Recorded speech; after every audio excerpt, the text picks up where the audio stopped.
มาพี่น้องป้องไปกินข้าวนำกันจิตจานเอากับข้าวเจ้ามักแตงยังไม่แตงใส่บ่แม่นชิ้นหมูน้ำมันหมูพี่น้องเขาบ่ใส่มะแขนห้วยเอาอิงตามผู้มักพี่น้องมักมากก็บ่ได้ใส่สิได้กลับเอาอาหารดักจึงเฮาในนี้พี่น้องใครเนี่ยเคยกินเม่นมาดูบางคนว่า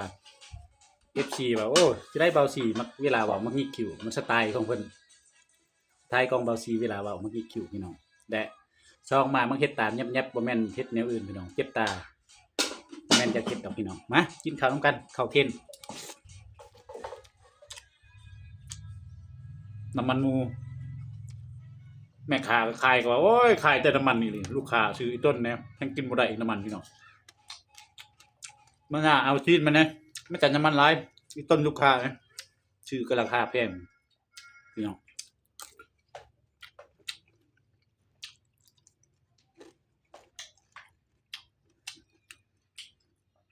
ก็บ่ได้ใส่ตอนแกงทำอีกตอนเอาห้วยเอามาแคนตำแล้วมากๆกลับเอา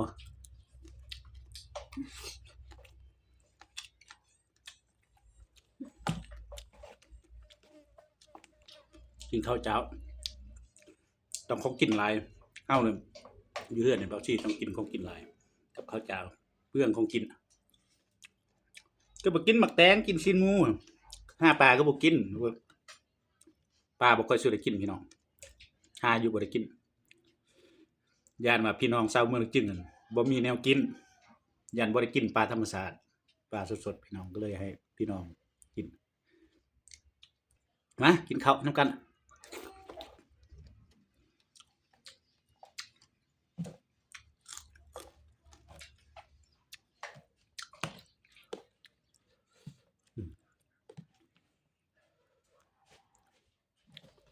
กินผู้เดียวคือเก่าลูกเต่าก็กินตามคนนอนยันกลัวนี่กินตางกินหลังใส่กันมีแต่น้ำมันนี่มาน้ำมันหมู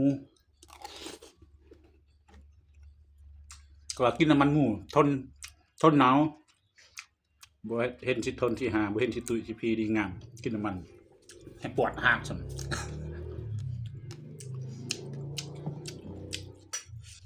นี่แหละพี่น้องกินข้าวกันใครมักอาหารคือเบาซีอย่าลืมคอมเมนต์มาเด้อเลือกกดไลค์กดแชร์ให้เป็นกำลังใจนะติดตามทั้งช่อง YouTube ของเบาซีเด้อทั้งช่อง YouTube เบาซี TikTok หรือว่าแฟนเพจชีชุมพรก็ได้เพราะว่าทาง Facebook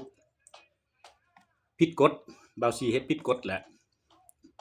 บ่สามารถอันนั้นได้บ่สามารถได้ยอดวิวได้พี่น้องบ่สามารถสร้างรายได้ได้มาติดตามทางเพจแฟนเพจแล้วก็ YouTube TikTok เอาพี่น้องเด้อบ๊ายบาย